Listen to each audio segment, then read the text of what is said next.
Hello, everyone, and welcome into CrushTheStreet.com. I'm Kenneth Amaduri, and I'm joined today with a returning guest, contributing editor here at CrushTheStreet.com. Her name is Trader Steph, and she puts out tremendous articles here on a regular basis at Crush the Street. Technical analysis, talks about the economy, and great updates on what's going on and current events as they relate to the geopolitical and financial scene. Trader Steph, thanks for coming on the show with me today and being a returning guest. Hey, Ken. Thanks for having me back. It's been a while. Looking forward to it. Well, why don't you update everyone on how everything's going? I know you've been in the housing market as of recently. Oh, yeah, unfortunately. Yeah, I'm up in New Hampshire. I'm going to live free or die. You know, that's the way it's going to be. But seriously, I was living down in Maryland, actually, when I hooked up with you, with Crush the Street. And at that time, I was dealing with my parents. You know, they're kind of up in age and had to sell their homes, get them moved into a retirement community. And my goal was to get to New Hampshire once I knew they were settled safe. So that took about 3.5 years. It was pretty challenging. And when I packed up the truck, when I was leaving, you know, I had to put my car on I didn't get the trailer, I got the little dolly thing, and on the back of the U-Haul truck. And as it turned out, that day that I was scheduled to leave, which I had to leave, I had no choice. I couldn't reschedule because of things I had lined up at the other end when I arrived for unloading. It was like that really bad northeaster storm we had that weekend. And oh my God, it was raining, it was pouring, you couldn't see 5 feet in front of you. I got a 12-foot truck that was packed with a 5,000-pound car on the back, and I had no experience dealing with that whatsoever. But, you know, a 9-hour ride turned into 17 hours. Wow. And, then going through the mountains through Vermont, up and down the hills, and the wind's blowing, and it's raining. I thought I was going to die. I had my hands on the steering wheel, you know. But I got up there into a temporary situation up in the North Country, as they call it up here, north of the White Mountains. And I had about 3 months to find a place to buy.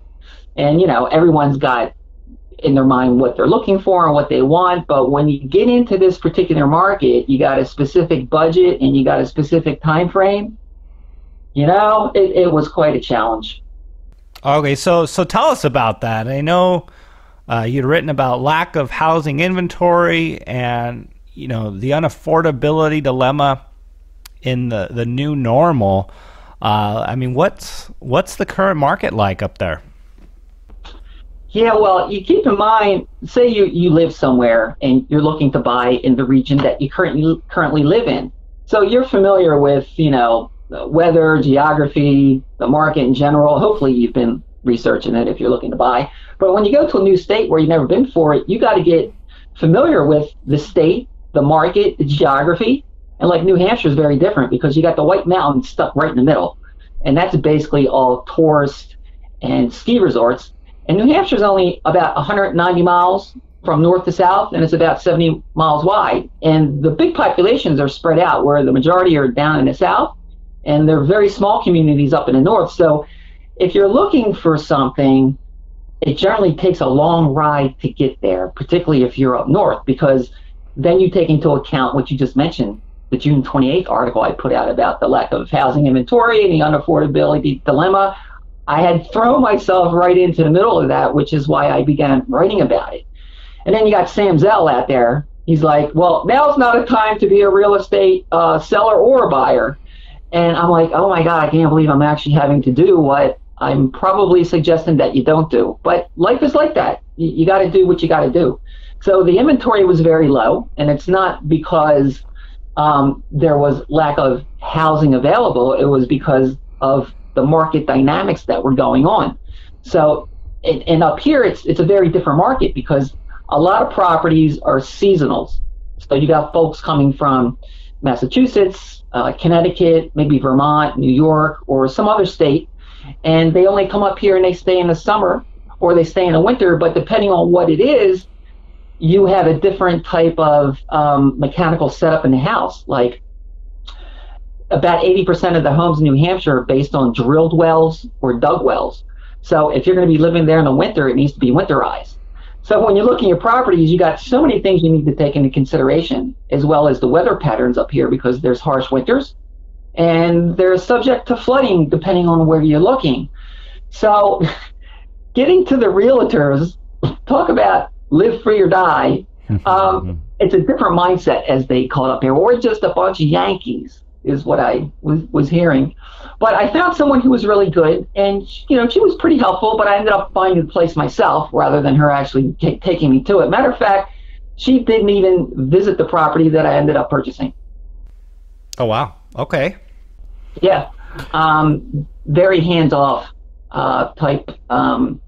Well, with technology, you got everything. You can see pictures online. You do all the contracts online. It's just a very different kind of world. Plus, you've got the culture shock up here. So the different properties I was running into, it ran into everything from looking at houses with their own land where there weren't proper disclosures. Like one house, it turned out the guy that lived there committed suicide. Blew his head off twice, 2 bullets, because the first bullet didn't work. And I was going to put a contract on that house. And thank God I went around talking to the neighbors. Because I'm like, look, I can live in a house where maybe something bad happened. But when it comes to something like that, to actually have that thought in front of you every day, it just wasn't going to happen. So that was really disappointing. And I was looking at manufactured homes too, but the communities and the homes that I was seeing really weren't working for me. So what ends up happening is there was a seasonal way down south that I really wanted, and I had put 2 offers on it. Both offers were rejected, and as it turned out, there were disclosure problems on that property too with regards to the well. So it's real important, no matter where you're moving, that you're familiar with the real estate market, the geography, the type of housing. Just don't buy anything because you want to buy something and it's pretty. So I end up buying a manufactured home in a manufactured home park. And, there's perception and then there's reality. And with this particular place, it came on the market. I got an offer on it. There was another offer on it that same day. It was only on the market for 2 days. And I thought, wow, the market's was kind of like that. When you found the right place and low inventory, the bids would come in quick. And there weren't necessarily bidding wars. Up here, they would just take the highest bid. And then they would not give the next bidder a chance to up your bid. So those folks, that contract fell through. And it came back to me on my birthday.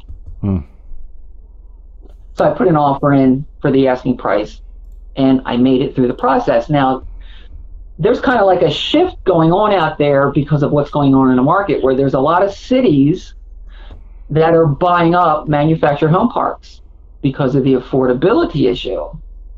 And people have this perception about mobile home parks. And, there are some that are like that perception that people have, and then there are those that are not even remotely close to what that looks like. A lot of mobile manufactured home parks are being taken over and they become cooperatives. Just like when I lived in New York, you had apartment co-op buildings. Everyone actually owns the building, except in a mobile park, you own the home, but you don't own the property, and you pay a small fee every month, and they take care of everything. So it's really nice, and it'll work. I'll get some more acres in New Hampshire coming up in the future. But there's definitely an issue when you look at the Case-Shiller chart. I mean, prices are beyond what they were in the bubble in 2007, 2008.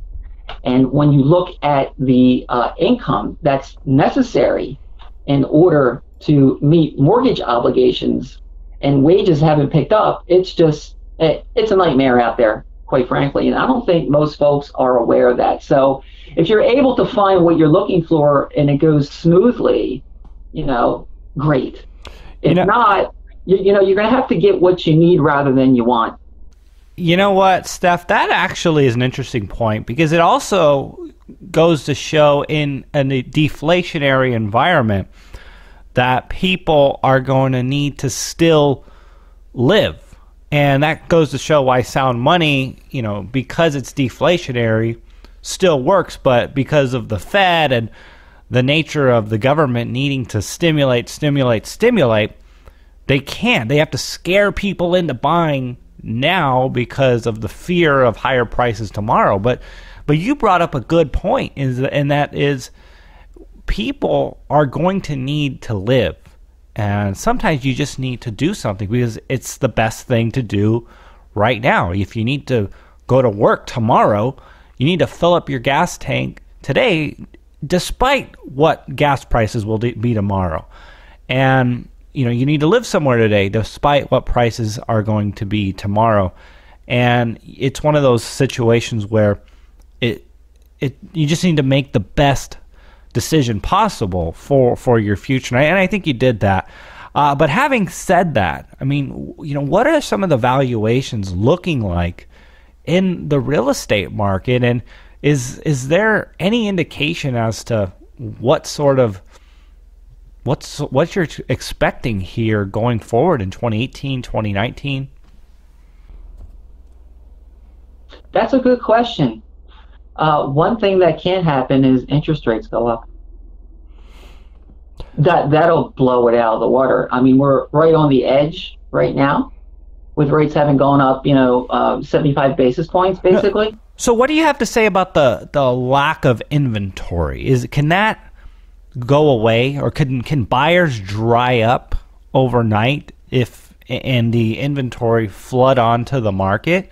Or, I mean, because every realtor I talk to is like, oh, it's tight out there. There's not enough houses for all the buyers that want to buy.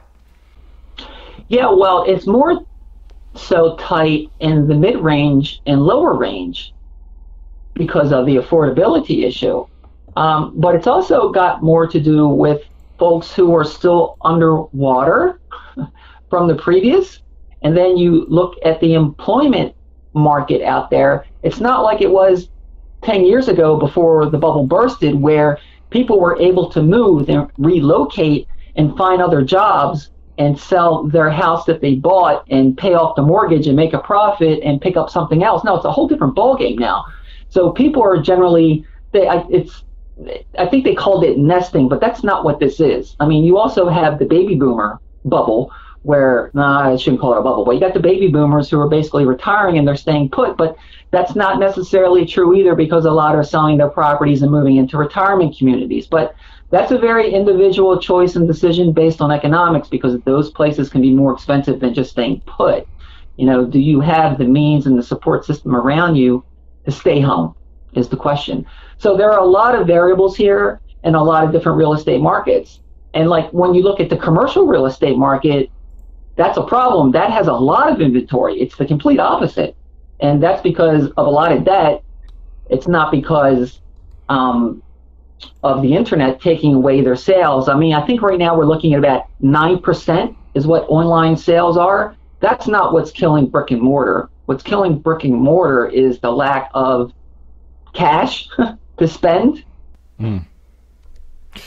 So, Steph, in terms of prices then, would you say that they look like maybe some of these FANG stocks, which continue to go higher and higher based on, I don't even know, I mean, just general marketing? Amazon continues to go higher with a handful of profitable quarters, and it's almost never looked cheap in its entire history, but yet, who knows, maybe Amazon goes to $2,000.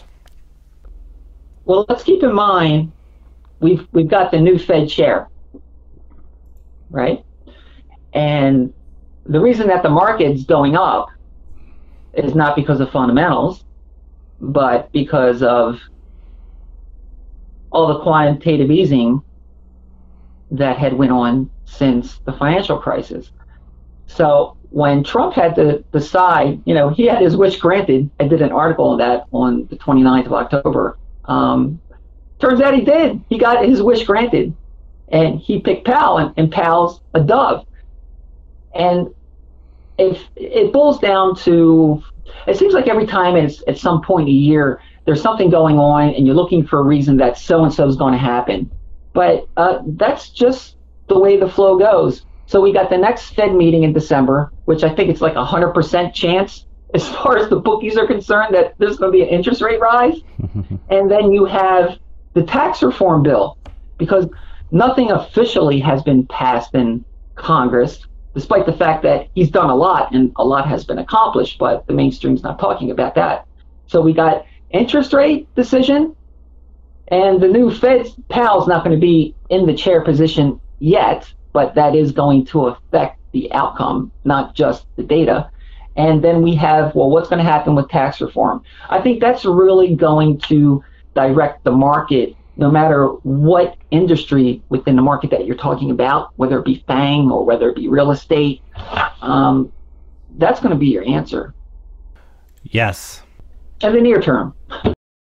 Okay, Steph, so let's continue. I'm curious to get your thoughts on the current Fed chair and just kind of what's going on with the situation at the Fed, because if in so many situations we can look back and see the rising, expanding balance sheet of the Fed and the uber 1% in getting rich and the middle class getting crushed and the stock market's rising, real estate rising, all based on what the Fed is doing. So any thoughts on this?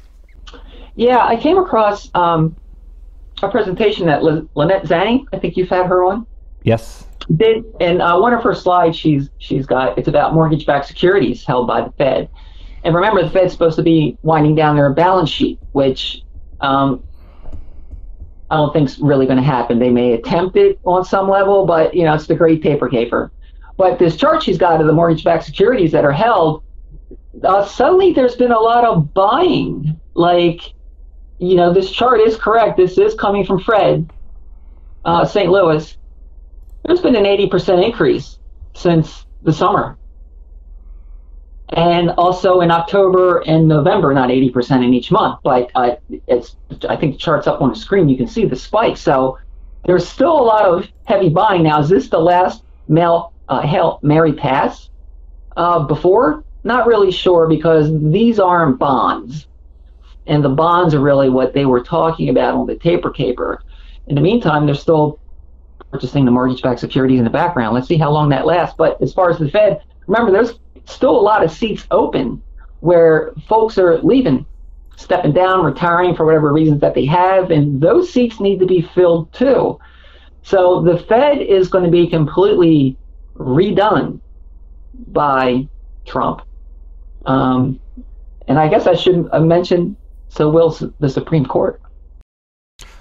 Steph, so let's talk about Saudi Arabia and the implications that this is having on the market, precious metals, and I've been so focused on, precious metals and cryptocurrencies. I haven't even followed it very much. So I'd love to get a full update from you. Let's get your thoughts here. God, there's so much information, there's so many changes and shifts and subtleties geopolitically with Saudi Arabia. It's impossible for me to actually cover it all. So I think I'm just going to kind of look at the forest instead of trees.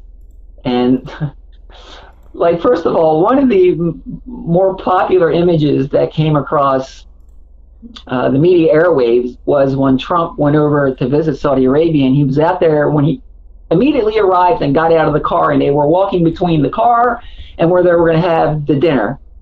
And he's dancing with a sword. Oh, the media had a heyday with that. So the question is, who held the sword first? Was it the president of China? Xi Jinping? God, I can't pronounce his name. I'm sorry. So I'll just say the president of China. Or was it Trump? It was the president of China, because he was there in January of 2016 to discuss the Silk Road project, which is a huge deal. And the Silk Road is going to be passing through the Suez Canal. Big deal. Trump didn't come in until May of 2017. Matter of fact, I'm not sure the exact day that the Chinese president was in Saudi Arabia. I don't know if it was before the swearing-in ceremony of Trump or was it after. but it wasn't January. So China's got the jump on this because they have their own ends. Trump went to talk about a lot of things, I'm sure, that has not been put out in the media and never will, because he's very tight-lipped, loose lips sink ships. But he was there talking about terrorism. And obviously, with some of the news that is coming out recently, I think Saudi Arabia is very happy from this shift from the Obama administration over to the views that the Trump administration has, because they felt really pissed about Syria. And the other thing is that the oil, I'm not going to say they're running out of oil, but they've got a lot less reserves than what they're leading into. And there's been a lot of technology thrown into those old wells. Very important. Those are very old wells to pump out every drop that they can. Plus, they've been upping the production of late. And that was really about trying to kill the shale business that was cutting into their share of global oil trade. Well, that kind of backfired on them.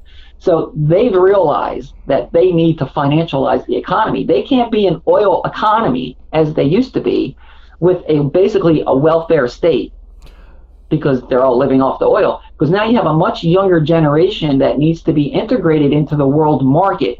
So now we have them wanting to make Aramco a public traded company to be worth trillions at the beginning. And really nobody can make a profit if oil is below $50 a barrel. And there's a really nice chart there that lays out, each country about where they need to be what price per barrel do they need in order to balance their budgets. Steph, if you would, let me jump in right there. If you would remind everyone what the significance of the Silk Road is, for the U.S. and China, please. Well, I would compare it to, imagine if there was no Panama Canal, how different world trade would be. You'd have to be going around the Arctic Circle or going all the way around the southern tip of South America. So with that in mind, visualize that. China is going to be connecting the old trade route that will extend, which has already started. The trains are already rolling into Northern Europe. And then there's going to be a maritime route that will be going through the Mediterranean, the Suez Canal, up southern India. So there's this big circle where there's going to be the new Silk Road, or they're calling the Belt. And that's going to internationalize the Euro-Asian Middle East trade bloc. So I think that's kind of like where the Petro Yuan may be coming in to play. And then you've got the gold-backed contracts. And that's another whole story that I really don't want to get into in this interview, because that's an interview in itself. Now keep in mind, Saudi Arabia has decided they're going to build this new metropolis, the new king. The new king is the one that's trying to implement all these changes. They want to call it NEOM, N-E-O-M, and it's going to be a free trade zone right off of the Suez Canal. That's got to do with China. So then we've got Iran. We've got a military issue here. That's what the business about Trump was there. Now, while all these things are going on, they're locking up all these folks and they're taking their money, and Trump sends out a tweet. He says, they know exactly what they're doing. Don't worry about it. There's a much bigger game going on here that no one is really picking up yet. And I'm sure there's folks out there that may have talked about it and mentioned it, but I'm certainly not aware of it. I don't see that big of a picture quite yet. I think it's going to be one of those block swan events in the markets. So he's got great confidence in whatever Saudi Arabia is doing right now. But at the same time, we're concerned about all these proxy wars, because Yemen and the potential for Lebanon and something with Iran is all about Iran and terrorism. And Hezbollah and Lebanon, this is just brewing over there. Whether it's some kind of diversion, I doubt it. This is a shift in policy. And then North Korea? I mean, let's throw that into the equation. How did that play into this? Steph, let's switch over now to North Korea, the implications that's going on in North Korea. I know for me, the risk of an EMP and something going on in here in the U.S. I mean, that's the game changer, right? That's the ultimate end game. You know, despite gold going up, despite anything going on in the financial markets, I mean, this is, you know, what's going on with the war scenario in North Korea, and just your general thoughts on it. Well, today there was a news report came out. Remember, Trump went to China when he did his Asian trip over the past 2 weeks. And immediately after he left, China sent an envoy, a group of folks, down to North Korea to have a chat with Rocket Man. Unbelievable, the names he comes up with. Well, as it turns out, as far as we know right now, it looks like the envoy may have not even met personally with Rocket Man, which is a big shift. That doesn't happen. So it may be showing that there's some break in the trust between North Korea and China. And now Trump is counting on China to diffuse this. I'd have to agree with him for various reasons. You'd have to go into the history of China and North Korea to figure that out. But I did an article on the 23rd of October. I called it The Punishers. You know, the U.S. preparing to put nuke bombers on 24-hour alert. And, you know, there was a lot of talk about, they're not going to do that. And this is, if you actually think that the United States doesn't have contingency plans in effect that are 24/7 based on nuclear awareness, you're dreaming. Get your head out of the sand. They've always been on 24-hour alert. And what capacity? You know, who knows? But it's a scary situation. And then you talk about EMPs. Look, you know, they got a satellite floating around up there. North Korea does. And I think we know exactly what's in it. There's a lot of conjecture about what that thing is actually doing. It could just be a communication satellite. We know exactly what's in there and what it's capable of. But like you say, EMP, if you're going to be looking to retain your capital and retain your wealth, you want it in your hands because you don't want to have counterparty risk. And North Korea is a glaring example of what counterparty risk is on the geopolitical landscape. And then when you drill down into the details, well, you know, if there's some kind of EMP or there's a small-scale terrorist attack and something goes down with our systems, you know, it's going to be complete chaos. So there are preps being made to try to address that, but we are so way behind the curve versus countries like Russia, it ain't funny. So you need to create your own central bank and your own bunker.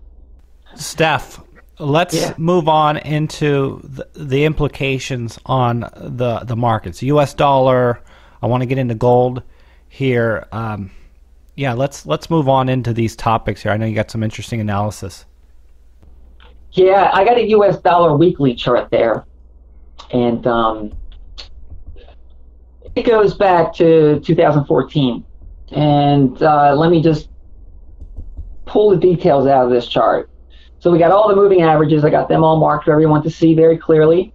We got your Fibonacci levels, those dotted lines that are horizontal going from the 100% on the bottom up to the high in the dollar that was hit in very late 2016 at 103.82, which wasn't the all-time high, but that was the near-term high. And we had this big megaphone broadening top pattern, which can be bearish or it can be bullish. It depends on what it does and when. Like we had a megaphone in gold, and I'll point that out in the chart. I didn't mark it on my gold chart, but it broke to the upside. It could still go to the upside, or it could go to the downside. It really depends on what this current leg and this little upside that we had, what it does. Now, when you look at that megaphone and you see that price began to fall, and it went through all the moving averages, and that's a descending broadening wedge. Now, that can be potentially bullish, which means we may bounce back up and hit that top line of the megaphone. We don't know yet. But in the short term, since about September, we pivoted off a Fibonacci level. We violated the 200 exponential moving average. We bounced off the 50% Fibonacci retrace, which goes to the 2014 low up to the late 2016 high, about 50%.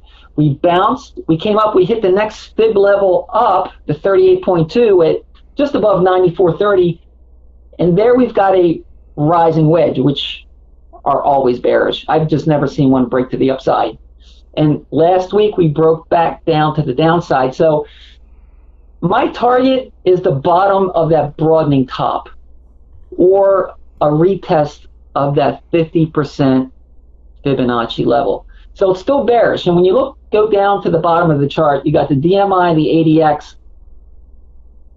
Whenever these cross, the ADX is the black line, kind of like a tongue, and the DMI is the red and the green line. So if the green line is up top and the red line's in the bottom and the black line is coming up through it, you got a tongue, that's bullish. When they're reversed, that's bearish. So you can see very clearly on the chart how that plays out. Right now, we're still in a negative pattern for the DMI ADX. And the Stochc RSI, the last indicator at the bottom, it's rolled over. So right now, we're in bearish mode.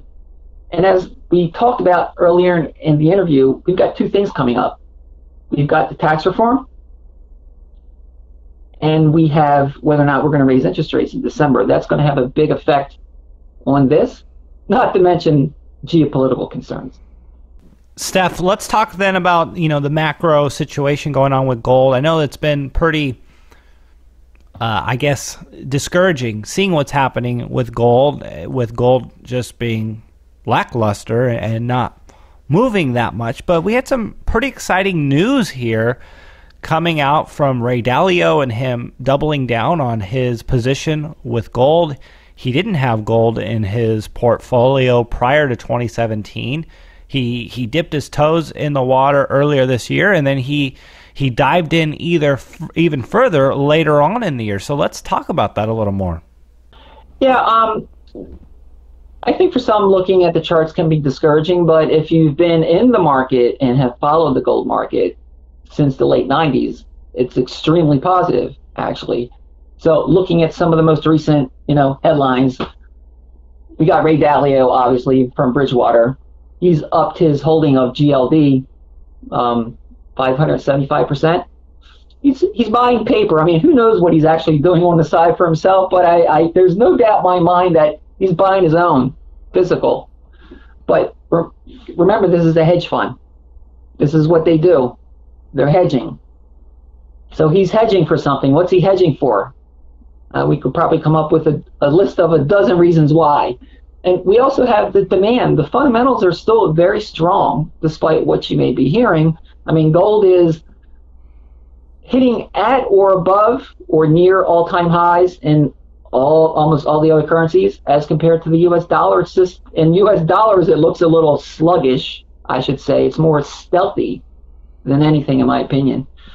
Turkey had another really big quarter in their golden bar and coin demand. It's 3 times of what they were doing in 2016. And I think the big news on the demand side is not necessarily China, which it usually was, because their demand and what's coming into the country is really hard to determine right now, because it's not Hong Kong anymore.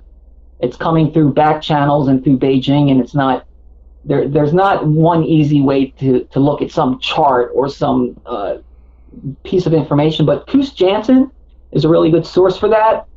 But Germany is now the world's largest buyers. We're not just talking central bank. They pulled all their gold back from Paris and the United States, which was supposed to have taken a lot longer, but they actually got it done a lot sooner. Per person, they've got the highest demand in the world. It's double China's, double the United Kingdom, and double the U.S. demand. So remember, Germany had their issue with hyperinflation back in the 20s. Not that there's a lot of folks still alive right now as there were back in the 20s, but they understand money, I think, more so than most Western populations. And so there's a lot going on in the world. Plus, you got the influx of all the refugees, and there's a lot of issues with their politics right now. I think today Merkel Her coalition that she was trying to put together fell apart. So there's a lot of news items flying around today about that. But as far as the gold charts, there's these things I call buckets. And they come and they go. There's a lot of small ones, but within the past month, I've seen this other bucket pattern reappear. And when they start appearing like this, I got two of them. I got one from November 6th and one from November 14th. You know there's a shift in direction coming. Now, given everything that we've looked at so far, when I get this monthly chart up and the weekly, we'll drill down into the details, but my guess is it's going to be the upside because we've already went through some short-term downsides, which actually isn't because we're putting in higher lows. But these buckets, it used to be when we would have these mini pukes, as they call them, it'd be good for $50. They dump millions, billions in notional dollars in paper contracts to whack the price at specific times across the globe to get the price down. It used to fall $50, $60. Now we're getting 10, 20, and then it gets bought right back. So that's an interesting pattern that we have seen for some time, but these buckets now are becoming more pronounced as far as I can see. And these two, the November 6th and the November 14th, are 15-minute charts. And the bucket's very clear. You can see how on the downside, the volume's actually falling on the downside. And then when it's being bought, the volumes are increasing. Anybody who works in technical analysis or trades in the market or does investing understands what that means. If the selling is going on lower volume, it's not a very strong fall. But if the price is falling and the volume is going up, you can expect more downside. And then the opposite is true when you're coming into the other side of the bucket. So there's two buckets. And let's take a look at that monthly chart. You got that with you, Ken? Sure do. I'm going to put it up on the screen right now. So this monthly chart, I got this going back to 2008 during the financial crisis. It's always good to look at the big picture. And there's some patterns that I'm more focused on than a lot of other patterns that folks are talking about near term. And it's these inverse head and shoulders. And they can come several different ways. If you look at the one between 2008 and 2010, you see how you got that neckline, that horizontal line on the top, and then you've got, it's like, your shoulders and your head, but it's upside down. That's generally bullish. Once you break out the neckline, maybe come back and retest it in the near term and then bounce off of it, and then you get a nice takeoff. Start looking more to where we hit the high in 2011, and you notice that we've got this inverse head and shoulders that is long term. Remember, this is the monthly chart, which is spreads all the way out to around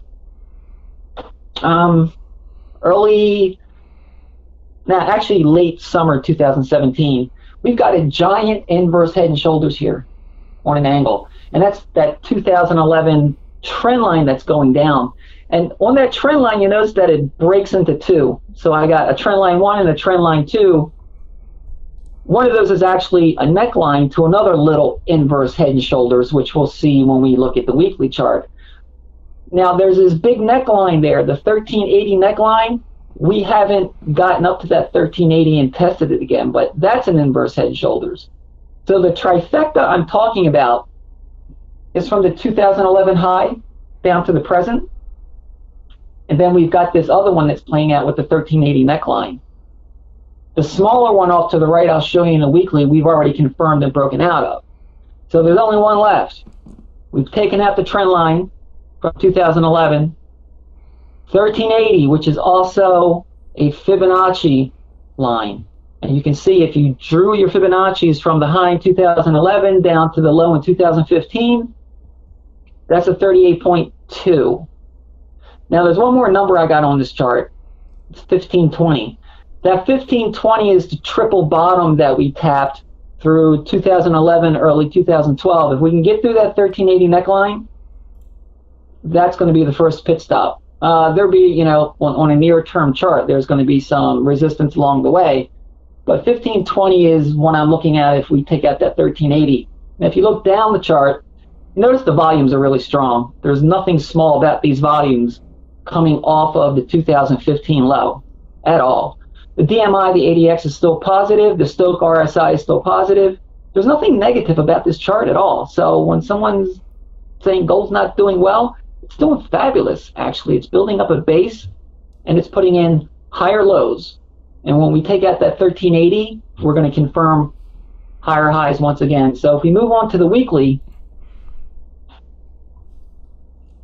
this is kind of like where it all begins to make sense. I know it looks a little busy, but you just kind of look at the whole picture for a minute.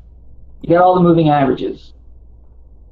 The most important point about this chart is one item, and that's the 50 and the 200 exponential moving averages.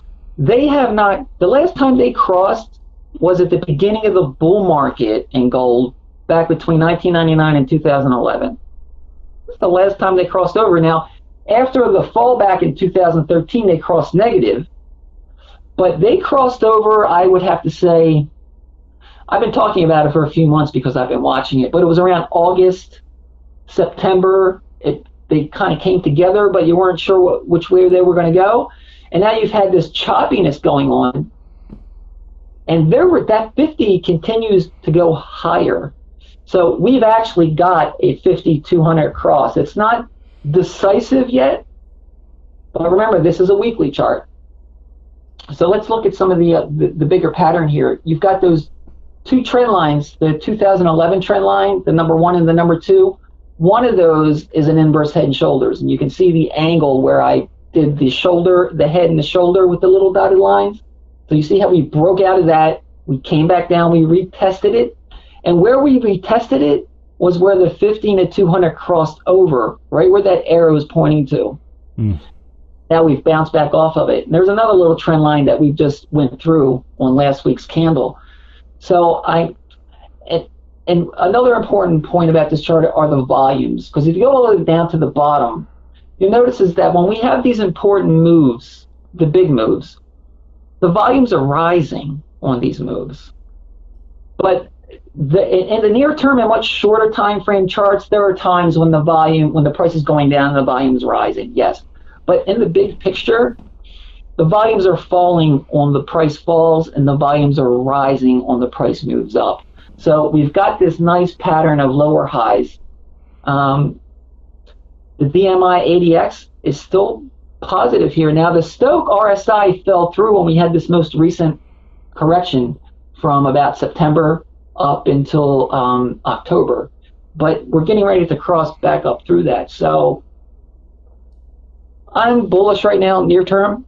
And I think folks will say, well, you're always bullish. No, not necessarily. If you follow my Twitter feed with my gold charts, and even there's Bitcoin charts, I kind of try to give folks a heads up on where we are in the near-term charts and which way we may be moving and what to expect if we go this way or if we go the other direction. You know, Steph, a lot of people are wondering if we're going to see a Bitcoin-type move in gold here. I know we're talking about smaller moves as of the last year and prior to that, obviously. But do you anticipate these breakouts to be significant? I mean, you know, starting to really have some real excitement in the precious metals market. I've been watching Bitcoin. Yesterday we hit 8,000, and you know we're $200 higher today in Bitcoin, and I'm just curious, are we going to see that? Do you expect that to happen in gold, or is it just a different market, different animal? It's a completely different animal. Been around for 6,000 years for one. And there's no counterparty risk if you got it in your pocket. And how the market's being affected, I would much rather see gold on a nice, steady, slow accumulation phase, which is what it's doing right now. It's accumulating a very strong base. Where we go after that 1380 is anyone's guess, because it's got just as much to do with fundamentals, which are stronger than ever, as it does with external events, black swans, geopolitical events, domestic issues because you got that paper market involved in it. When, the HFTs and the algorithms are reading the headlines, it sees one or two words and boom, it goes the other direction. Plus you got the manipulations going on in either direction and hedge funds playing in the game. And we've got the continuity, not the continuity, but the commitment of traders reports. It's just so lopsided right now. I've never actually seen it this lopsided for this long. We're in a standoff actually right now. And the commercials, I think, may, in the very few times, sometimes they get stuck on the wrong side. 99% of the time, they're not on the wrong side of the trade. When price is going up, they're layering on shorts. When the price is going down, they're layering longs. Now it's just kind of like stuck. What are the hedge? The hedge funds are very long, and the commercials right now are very short. How's that going to play out? It really depends on the big picture. Economics, geopolitics, black swans, and there's a lot of things to keep track of right now. So I really can't answer you with price, but at some point, something has to give. When? Hey, as long as they can print out money and get away with it, it'll continue. Bitcoin, a completely different animal, but that's starting to come into the mix. Those regulations are going to come in. Now you're going to have paper contracts affecting the market. It's going to be centralized, data-based, et cetera, et cetera. That's another whole story. But yeah, gold could have its Bitcoin day, and it'll be a RIPO move. I don't think I heard that term this whole interview until now. So, Steph, it was a pleasure having you on Crush the Street. Everyone, if you enjoyed this call and if you enjoy Trader Steph's work, we'll have a link in the description area for all of her articles. And, be sure to check back at crushthestreet.com on a regular basis to see her work. Steph, any closing thoughts you have before we say goodbye here? Yeah, thanks for having me, Ken. It's always a pleasure. And everyone needs to become their own central bank. Powerful words right there. Okay, Steph. Well, hey, you take care, and we'll talk to you next time. All right, thanks, Ken.